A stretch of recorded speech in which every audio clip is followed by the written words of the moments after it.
Now, there's more in the book on embarrassing testimony. Let's do one more here. Let's talk about excruciating testimony. And we get the word excruciating. It means out of the crucifixion.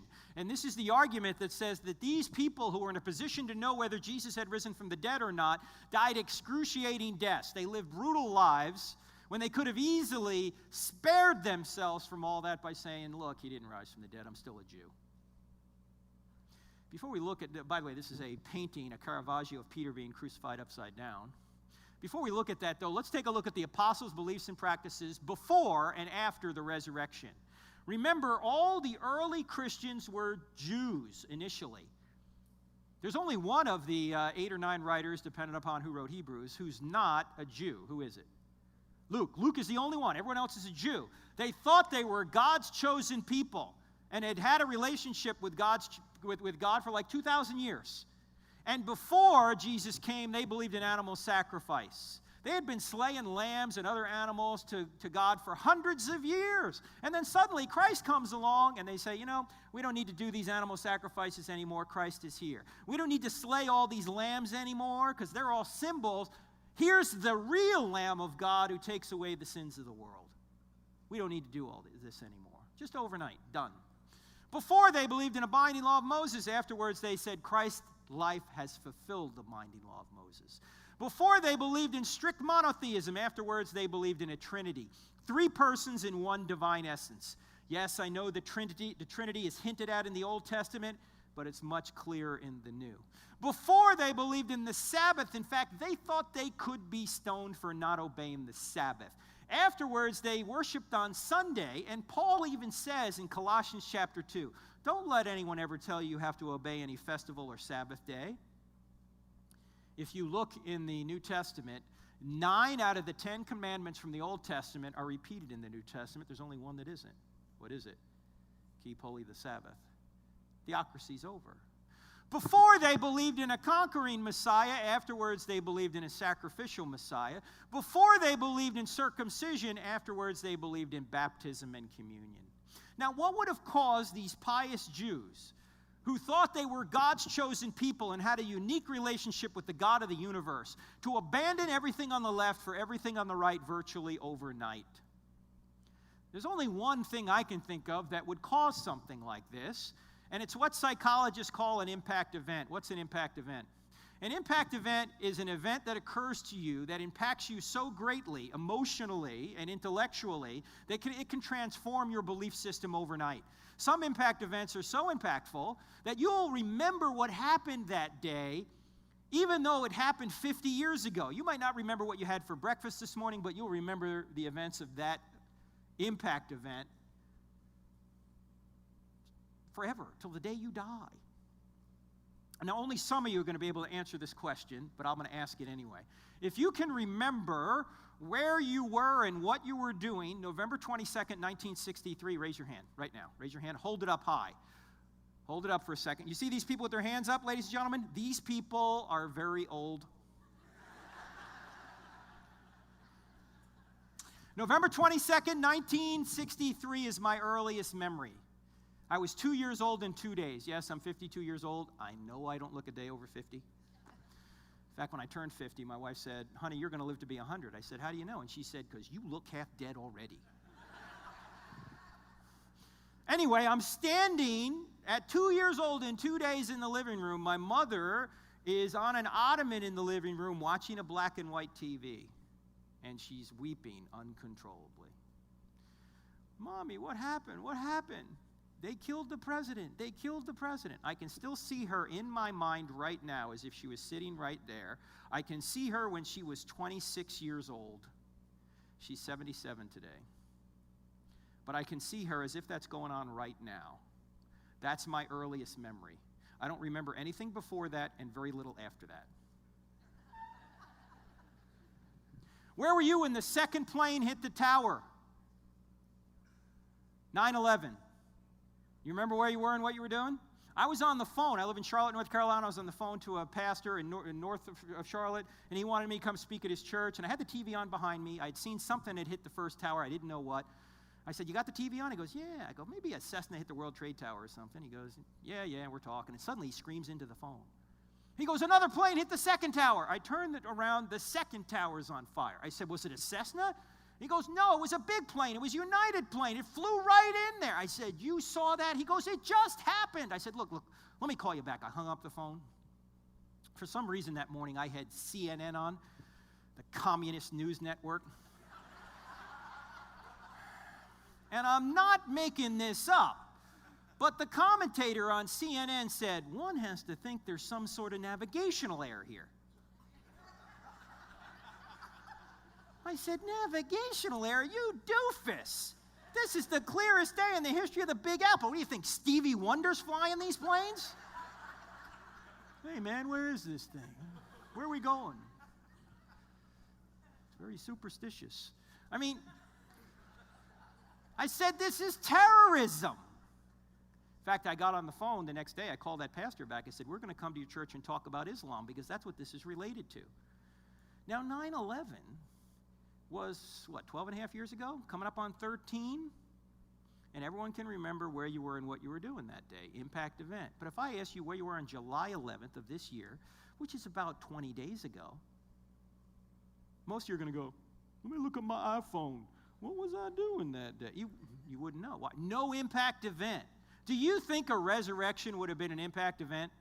Do you think if Jesus really rose from the dead, they would have remembered everything they were saying and everything they were doing till the day they died? Do you think they would have remembered everything Jesus was saying and everything Jesus was doing till the day they died? Of course. That's the only way I can figure out why they would have abandoned everything on the left for everything on the right virtually overnight. Now, some people will say, well, they invented all this. I want you to think about this for just a second. What motive did the New Testament writers have to gain by making up a new religion? Why would they do that? Why would they make up a new religion? Remember, these were Jews. What did they get by saying Jesus had risen from the dead? First of all, they got excommunicated from the synagogue, and then they got beaten, tortured, and killed. Last time I checked, that was not a list of perks. We're going to start a new religion. We are? Yeah, what's it going to get us? Well, first it'll get us excommunicated, and then if we're lucky, we'll get beaten, tortured, and killed. Well, sign me up. You know, why haven't we thought of this earlier? What a great idea. You see, they had every motive to say the resurrection did not happen, not every motive to say it did. I get this question a lot. Maybe you get this question a lot. Are there any non-Christian writers outside the New Testament that tell us about Jesus and the apostles? Well, actually, the answer is yes. I mentioned them earlier. They're in chapter 9 of I Don't Have Enough Faith to Be an Atheist. But you know what that question assumes? Behind the question is a real, unreasonable, let me just say it, stupid assumption. You know what the assumption is? The assumption is that these people can't be trusted. Because you see, these were the religious people, and they were biased.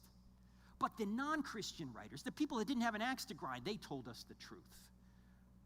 Well, if you think about that for 10 seconds, you realize how stupid that is. Why? Because these people had everything to lose by saying Jesus had resurrected. Everything to lose. They had nothing to gain. They got excommunicated, beaten, tortured, and killed, and yet they said it was true anyway. Which is telling us what? It must have really happened. Why would they do this? And by the way, if you do look at the non-Christian writers, they tell us the same basic story. They don't say they believe Jesus rose from the dead, but the non-Christian writers tell us that Jesus' disciples believed he rose from the dead, which is what the New Testament's saying. In fact, why would they die for a known lie? You say, wait, Frank, you just got done talking about martyrdoms, and Islam has martyrs. You just got done talking about 9/11. I mean, Muslims don't believe Jesus rose from the dead. According to Surah 4, Jesus never even died. He was just taken straight to heaven, so he couldn't have resurrected from the dead. Yet the New Testament documents say he rose from the dead. Yet both belief systems have martyrs. So isn't this kind of thing just a wash anyway? No, it's not. Why? Well, there's a lot of differences between the New Testament martyrs and the Muslim martyrs of today. But let me just give you the one difference for our purposes. The Muslim martyrs don't have evidence that they're going to get the 72 virgins or whatever if they fly a plane into a building. They don't have evidence that Islam is true. They just have faith. But the New Testament writers were in a position to know whether Jesus had risen from the dead. They saw Jesus. They touched Jesus. They ate with Jesus. They verified with their own senses that Jesus had risen from the dead. You see, many people will die for a lie they think is the truth Nobody will die for a lie they know is a lie. And the New Testament martyrs were in a position to know whether it was a lie or not, and they went to their deaths anyway. You can't get better evidence than that unless you were there yourself. Now, again, there's a lot more in the book, but let me sum this whole thing up and get to your questions. We have early eyewitness, embarrassing, excruciating, expected, and extra biblical testimony. There's 10 or 4 more reasons in the book that you can look up. And so what we're saying here, the New Testament's historically reliable. It's fact, not fiction. If it says Jesus said it, then Jesus really said it. If it says Jesus did it, then Jesus really did it. Now, I'm not saying it's inerrant at this point. The book goes into details on why we believe in inerrancy, but you don't need inerrancy to show that Christianity's true. If the major events of the New Testament documents are really historical, Christianity follows. So the whole argument, and again in the book it's in more detail, but these are the main points. Does truth exist? The answer is yes. It's self-defeating to say it doesn't exist. Does God exist? Yes. What are the 3 arguments we went through? Cosmological, teleological, and moral. There are other arguments as well, but those are the big 3. Are miracles possible? Why? How do we know they're possible? Because God exists, and the greatest miracle has already occurred. That's a good point, sir. When people say, I don't believe in miracles, I always say, look around, you're living in one. This universe is a miracle. Came into existence out of nothing. If the first verse of the Bible is true, every other verse is at least possible. And we've got good evidence the first verse is indeed true. Is the New Testament reliable? Yeah, we just went through the evidence for that. So, if you want to go into more detail, you can get the book and the DVDs. If you want to get some evidence every month from us, on the table back there, there's a card, a little bookmark, and if you fill out your email and your name and all that, and tear it off and give it to us, we'll put you on our email list. We send 1 email a month, and we don't sell your email addresses to anyone else, so you won't get 1,000 emails from anybody else, okay? 1 email a month. Also, we are on YouTube, Twitter, and Facebook. In fact, we are so into YouTube, Twitter, and Facebook, we've combined those social media platforms into one social media platform. We call it UTwitface. Okay?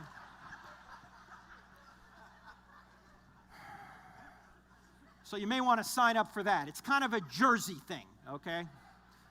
Also, we're on radio Saturdays. We're on TV on Wednesday and Saturday nights. And get the free app. Go to the App Store or wherever you get Windows apps or Droid apps and get the app from Cross-Examined. It's free. 2 words in the App Store, Cross-Examined. And there's a quick answer section in there. So if you're having a discussion with somebody over lunch and you're not sure how to answer it, you can pull out your app, go to Quick Answers, and then you can have something to say back to the individual, whether it's a question or a comment, a fact back. It's right there on your iPhone or your Droid or your iPad or whatever you have. So get the app. It is free.